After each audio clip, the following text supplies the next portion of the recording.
I was asked in a comment to look at dative bonds, or otherwise known as coordinate covalent bonds. So, these are bonds that result from a Lewis base bonding to a Lewis acid.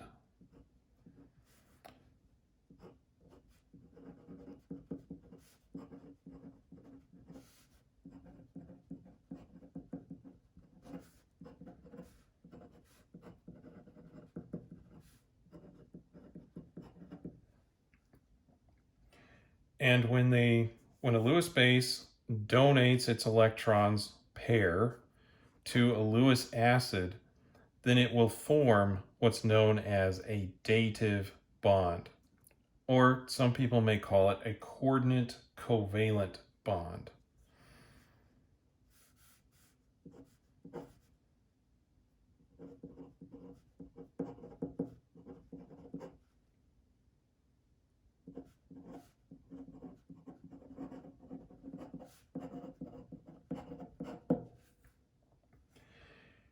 And if it is specifically a Lewis base and a Lewis acid, we may call the resulting molecule an adduct.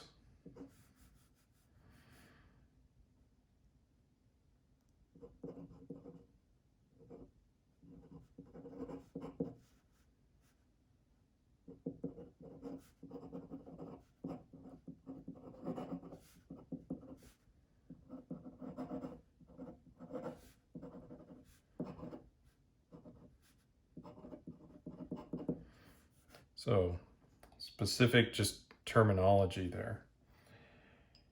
Now, we can examine this a little bit by looking at the frontier orbitals of a Lewis base and a Lewis acid, and just look at what the dative bond is really doing on a molecular orbital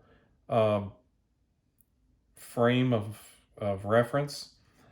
And we can have a couple of examples here. So we'll pick a very canonical example, which is to have the Lewis acid be boron trifluoride.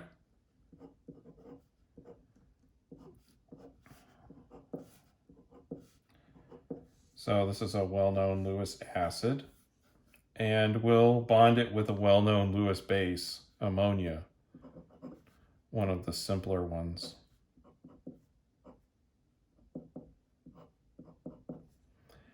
And then they will form an adduct, which would have this structure where we have the boron, and I'm going to draw this in a tetrahedral geometry around the boron, whereas over here it's a planar geometry. And that change arises when this new dative bond is formed between the nitrogen and the boron. Now, you may draw it this way, and that's perfectly fine, but some people like to indicate that both electrons came from the nitrogen and are donated to the boron. And so sometimes people will draw a little arrow on that bond to indicate that. A lot of times you won't do that just because it's going to clutter up the molecule or the drawing.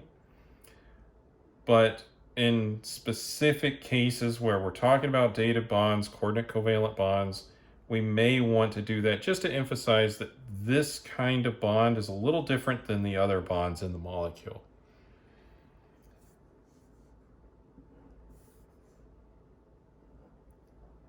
So when we're drawing the molecular orbital diagram, we're really only going to focus on this dative bond in it because there's a lot of other bonds in here that we just don't, we're not examining at the moment. I almost said we don't care about them, but we kind of do. And so I shouldn't say that. So when we're just looking at this one single bond, we will have a particular orbital on the boron trifluoride that will interact, and a particular orbital on the ammonia. The orbital that's on the ammonia will have the electron pair in it.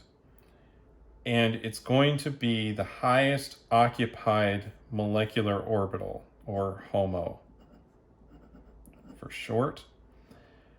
And it is fully occupied by the electron pair right there.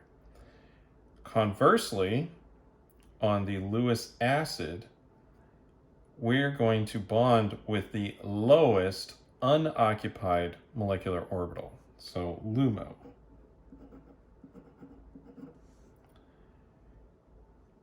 That is the lowest energy orbital that doesn't have any electrons in it.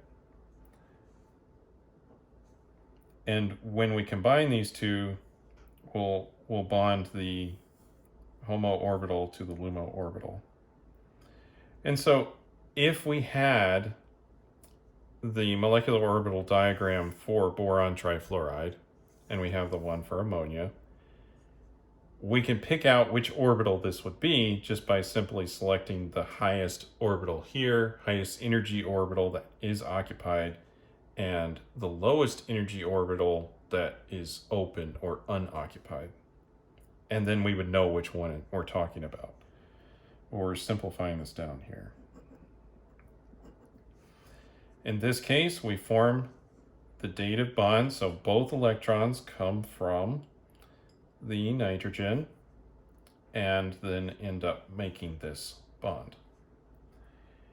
Now, this is not just important on traditional Lewis base bonding to a Lewis acid. It's also quite common to see these in coordination compounds. So you'll see it extensively in coordination complexes.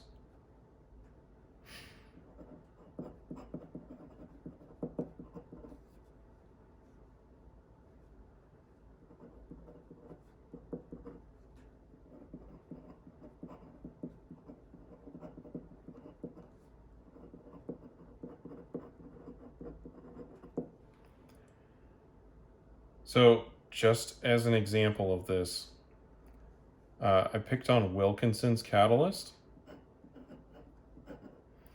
which is a rhodium based catalyst.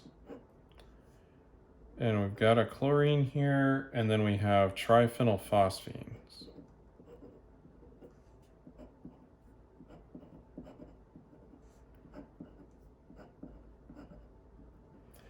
Now, if you actually start studying Wilkinson's catalyst, you will begin to wonder if there are reactions that it is not able to catalyze, because the list is extensive. You know, there obviously are reactions that, you know, do not use Wilkinson's catalyst, but you can use a lot with it. This is just an example of a coordination complex. Now, in here, I've just drawn these as straight lines, and I haven't indicated any kind of arrows or anything on it. And that's typical, right? We generally do not draw little arrows to indicate, oh, these are dative bonds, or these are, you know, something else. But each one of these triphenylphosphines has an electron pair that it is donating or datively or coordinate covalent bonding to the rhodium. And so we could draw little arrows in there. Again, you can start to see why we might not do that very often, because it starts cluttering up the drawing here. I did not draw that here between the rhodium and the chlorine, because most people would consider this to be more of an ionic bond.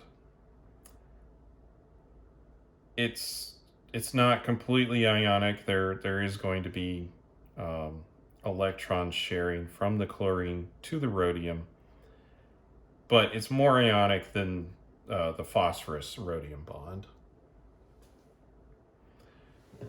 So hopefully you can see how quite a bit of catalysts or coordination complexes will use dative bonds. You can expect this most any time that you will be bonding to either a nitrogen, phosphorus, sulfur, oxygen, many of those atoms that are coordinating to a metal. It's probably some kind of dative bond. When you start getting into the halogens, those become a bigger electronegativity gap. So people will start to think of those more as a negatively charged ligand. And in fact, if you start diving into electron counting, chlorines are considered what's called an X ligand, which is a negatively charged ligand.